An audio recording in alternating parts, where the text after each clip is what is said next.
Muchas gracias, Manuel. Sí, bueno, yo soy Carlos Muñoz y me acompaña Guillermo Olivares, que es el director del proyecto. Sin embargo, yo voy a hacer la presentación, pero Guillermo va a estar en la sección de preguntas, acompañándome. Bueno, esto es una presentación de parte del proyecto Chile Polimetálico, como tú dijiste, Manuel. Este es un proyecto de bien público financiado por Corfo.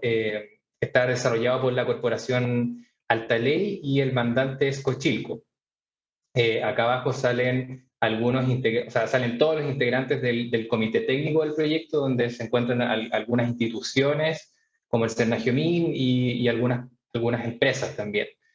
Bueno, entonces, en específico, la presentación tiene este nombre que es Análisis e Integración de Datos Espaciales para la Búsqueda de Elementos No Tradicionales en Chile, que es la línea de trabajo más geológica del proyecto. Y ya, acá están los contenidos de la presentación. Voy a partir dando los antecedentes del proyecto, un poco de contexto. Después voy a entrar en lo que en la presentación en sí misma, en los mapas de potencial, la etapa 1, después mapas de potencial, etapa 2, y finalmente voy a comentarles un poco del trabajo en lo que son los yacimientos antropogénicos.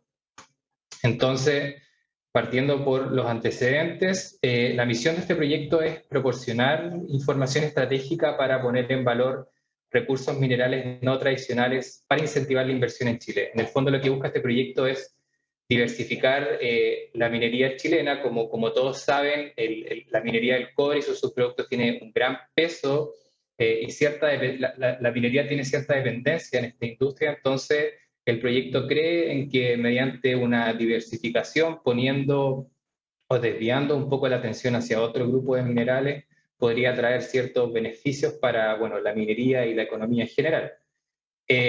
Esto también está traccionado por esta demanda creciente, demanda actual y también proyectada por un cierto grupo de elementos que se utilizarían para la producción de tecnologías.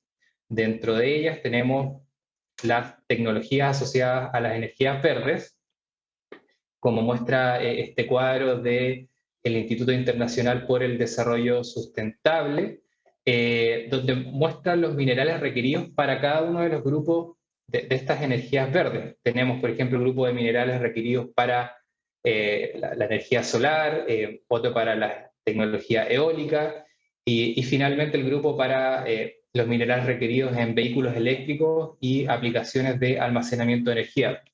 Bueno, algunos de ellos son bastante conocidos, lo que es el litio, ¿cierto? El cobalto también es muy mencionado, el níquel.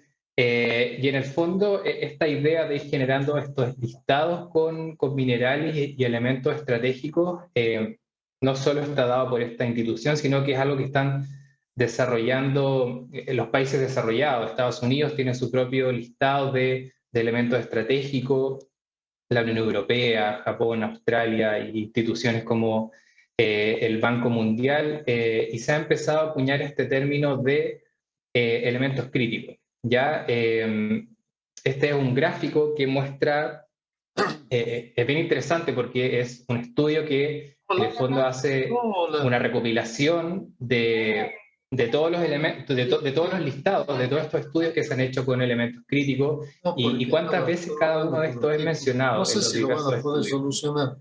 Yo Sí, no entiendo no disculpen, entiendo escucho a alguien que está hablando ya, pero ahí se fue.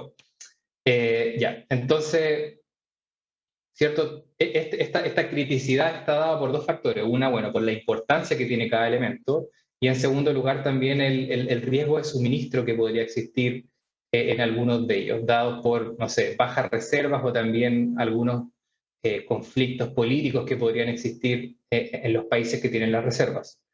Entonces, acá, por ejemplo, vemos que a la derecha las tierras raras siempre con los elementos del grupo del platino tienen prevalencia en todos los estudios, así como también el indio que aparece acá al medio, el cobalto también es uno de los más críticos, ¿cierto?, de todo este set de elementos. Entonces, bueno, dado este contexto, el proyecto arma su propio grupo de elementos en base al potencial que tiene Chile para producir. Ya, en primer lugar tenemos los que aparecen en la parte superior, que son elementos que en Chile ya tienen grandes producciones, como el molibdeno, como subproducto de la minería del cobre, y también está, por otra parte, la plata, el hierro, que aparece más abajo como parte de la minería. También tenemos estos otro grupo de elementos en este naranjo más tenue, ¿cierto? Que son algunos proyectos que existen actualmente de cobalto, de titanio, de tierras raras. Y finalmente los demás abajo, que tienen potencial para ser recuperados desde residuos mineros. Entonces, continuando el proyecto de 4 posibles fuentes para explotar o recuperar estos elementos, aunque 2 son las más importantes, pero bueno, está lo que es la minería de fondos marinos, ¿cierto? También tenemos recuperación por remediación ambiental, y bueno, los 2 más importantes, ¿cierto? Que es la minería tradicional, ¿cierto? Desde yacimientos naturales, lo que es nuevos prospectos, donde, bueno, el proyecto considera que la mayoría de estos proyectos van a estar asociados al cobre. En el fondo, estos elementos van a ser recuperados como subproducto o como producto secundario. Y en el caso de que sean independientes, siempre van a ser más bien de baja escala y en ocasiones de mediana escala. Finalmente, lo que es la recuperación desde residuos mineros, desde pasivos ambientales como relaves, escoriales, botaderos, entre otros. Ya la presentación de hoy día se enfoca principalmente en lo que es esto, en nuevos prospectos, ya cómo nosotros podemos contribuir con información para en el fondo fomentar la exploración. Ya, entonces, continuando, como dije, se enfoca en nuevos prospectos o nuevas áreas prospectivas ya a una escala más bien regional. Los objetivos entonces son levantar y visibilizar áreas con potencial en Chile para la búsqueda de elementos de valor no tradicionales. El área de estudio consiste en las regiones de Arica, Parinacota, Tarapacá y Coquimbo. Y esto último igual es bien importante, que el resultado es entregado como capas de información geográfica disponibles para ser visualizadas en minería abierta. Esto se refiere a que, bueno, el mandante de este proyecto es Cochilco. Ellos tienen esta plataforma minería abierta que disponibiliza información minera para que, ¿cierto?, esté disponible para el ecosistema minero, para la toma de decisiones. Entonces, toda la información que ha generado el proyecto es como de libre disposición y está en esta plataforma.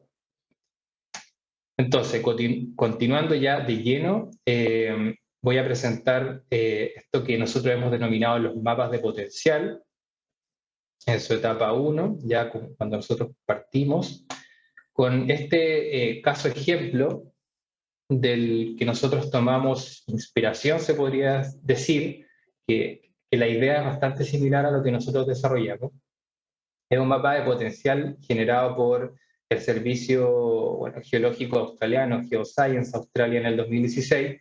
Ellos hicieron este mapa que aparece acá a la derecha a escala país, ¿cierto?, de cuál es la probabilidad o el potencial de encontrar yacimientos del tipo cobre, níquel y elementos del grupo del platino. Las zonas rojas, ¿cierto?, tienen mayor potencial de encontrar este tipo de yacimientos. Ellos determinaron, bueno, cuáles son los factores relevantes que tienen que darse simultáneamente para que ocurran los yacimientos, ¿cierto? Y corresponden a cada uno de estos mapas pequeños que aparecen acá. En el fondo, en primer lugar, tiene que haber una fuente de energía. En segundo lugar, una cierta arquitectura cortical. En tercer lugar, una fuente de los metales. Y finalmente, gradientes que favorezcan la depositación, la mineralización. Entonces, se generan estos 4 mapas, después se hace una suma ponderada de ellos y obtenemos el resultado final. Entonces, esa es más o menos la conceptualización, la idea. El trabajo de nosotros, obviamente, a un nivel es más simple, es más cualitativo, si se puede decir, donde nosotros en el fondo buscamos cuáles son las características geológicas favorables o información minera, si es que hay disponible, todo lo que es fallas geológicas, unidades geológicas, geoquímicas, si es que hay disponible, información de distritos mineros y de las bases de datos de yacimiento. Todo eso se pasa a un sistema de información geográfica, se hace esta ponderación en función del grado de favorabilidad, se generan los rasters y finalmente tenemos un mapa final con zonas clasificadas. Bueno, para en el fondo ejemplificar con el trabajo, elegí este mapa de potencial de cobalto en la región de Coquimbo. Como dije, bueno, esto es una recopilación de antecedentes. Al final, cierto que se pasa en el fondo al sistema de información geográfica. Nosotros no hemos realizado campañas de terreno, ni mucho menos, pero sí hemos recopilado, buscado información organizada en el sistema de información geográfica. Bueno, entonces, el primer antecedente es que la franja del Cretácico inferior, ¿cierto?, presenta una impronta metalogénica bastante diversa. Hay distintos tipos de yacimientos, IOCG, hierrapatito, pórfidos, mantos, skarn, etcétera, donde hay ocurrencia de yacimientos de vetas y brechas de cobre y cobalto. La franja del Cretácico inferior es la que aparece en verde en el mapa, donde tenemos algunos prospectos de cobalto, los que aparecen en celeste. En segundo lugar, tenemos que en esta zona, bueno, los distritos más relevantes para cobalto son el distrito de San Juan, que es donde está la cobaltera, en la región de Atacama, y el de Tambillos, que está en la región de Coquimbo. Esto porque, bueno, ambos distritos tuvieron explotación hace unas décadas atrás, y por lo tanto hay un potencial remanente. Entonces, continuando con el distrito Tambillos, que es el que está en la región de Coquimbo, vemos que las características del distrito, bueno, hay vetas del tipo IOCG, que están alojadas en rocas intrusivas del Cretácico inferior y en cuerpos bipalizales del Cretácico superior temprano. Los depósitos están distribuidos y están relacionados a lo que es el sistema de fallas del Romeral. Bueno, acá a la derecha está el mapa con la geología, ¿cierto? La geología básica. Tenemos el distrito que aparece ahí al medio con coloreadas las dos unidades que mencioné en rojo y en azul. Ya, continuando con otra información recopilada, tiene que ver con la división en subdominios metalogénicos en el área, ya, donde hay un dominio en específico, el que está en la vecindad de la zona de falla, que tiene ocurrencia de cobalto asociado, bueno, a la falla y a estos cuerpos intrusivos del Cretácico inferior que acabo de mencionar. Ya, es el que aparece coloreado en verde en la parte de arriba.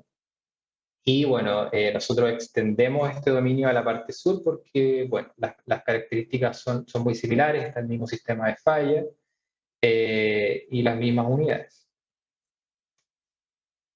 Continuando, entonces, bueno, una vez que se tienen todas las capas input, se asignan estas ponderaciones que mencioné anteriormente, se hace una sumatoria simple de ellas con la información recopilada, ¿cierto? Y se obtiene como resultado final una capa raster que puede ser categorizada en 4 dominios, potencial bajo, medio, intermedio alto y alto. Ya acá a la derecha se ve el resultado, el mapa, donde, bueno, el área con mayor potencial es el distrito Tambillo, ¿cierto? Porque dije, tuvo explotación en el pasado, por lo tanto, existe un potencial remanente que podría en el fondo revelarse con mayores estudios, con sondajes, no sé, campañas de exploración, etc. También en segundo lugar, bueno, el área con mayor potencial es todo lo que es la cercanía de la zona de falla.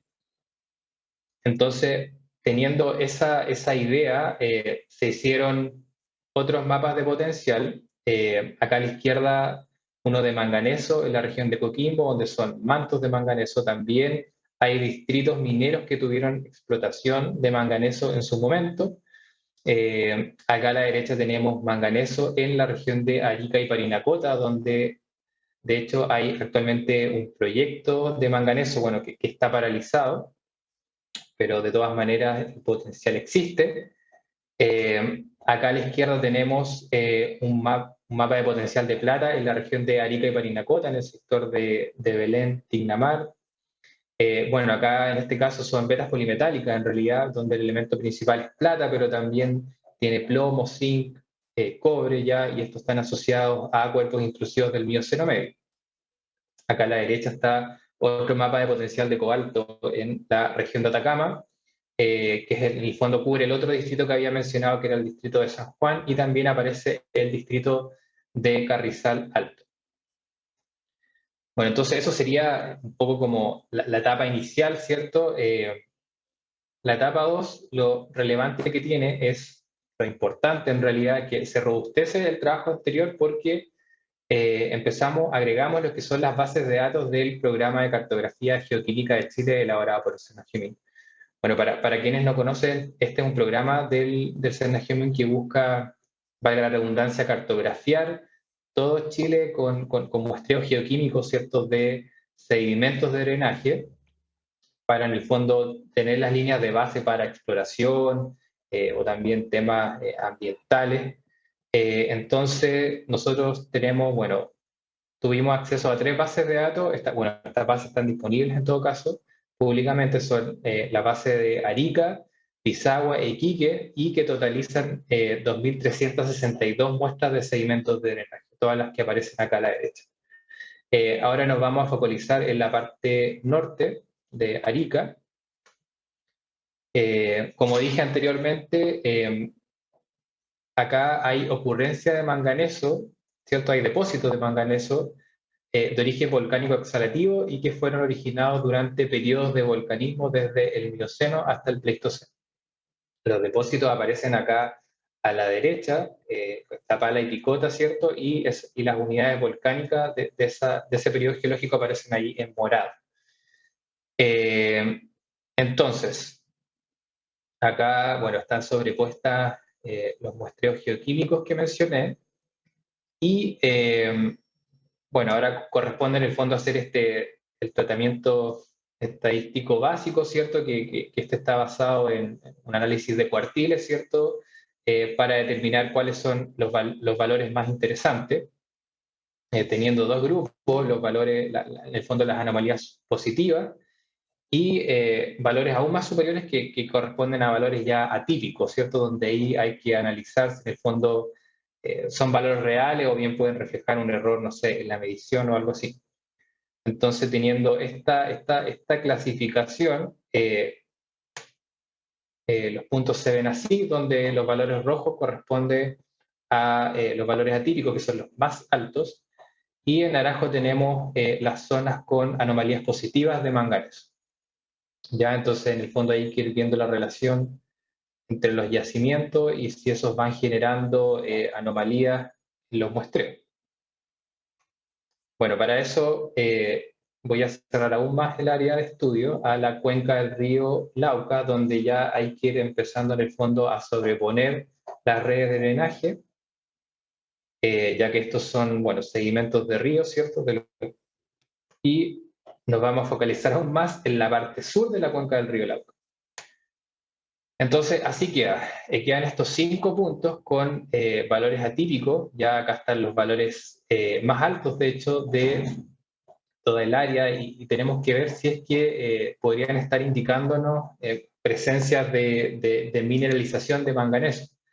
¿Ya? Entonces, bueno, eso hay que ir analizándolo con la geología básica, ¿cierto? Tenemos en general 2 unidades, volcanes y remanentes del Mioceno medio, que es la unidad en rosado que aparece ahí, y secuencias sedimentarias continentales en Invita, que es lo que aparece en amarillo.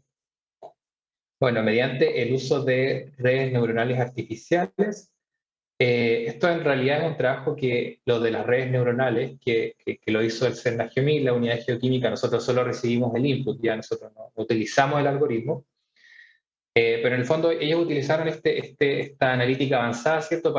Utilizando la muestra completa de geoquímica, ¿cierto? La base de datos completa, dividieron en grupos, de acuerdo a las asignaturas geoquímicas. Entonces se tienen, bueno, una cantidad de nodos, pero acá los dos importantes es el nodo 4 y el nodo 2, que ahora los voy a mostrar en el mapa. El nodo 4 es el morado y el nodo 2 es el verde.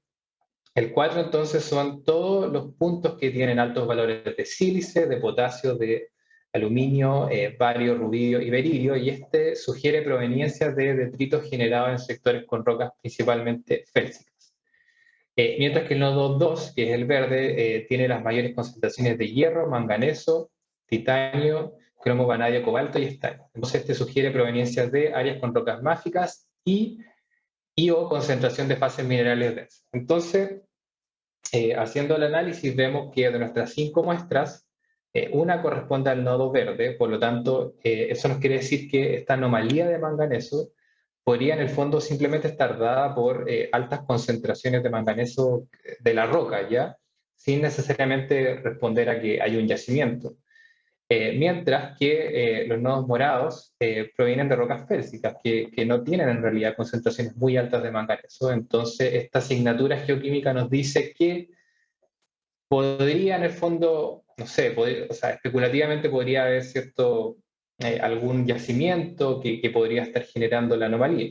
Obviamente eso se necesita ir a terreno siempre para verificarlo. Esto es solo pista, ¿cierto?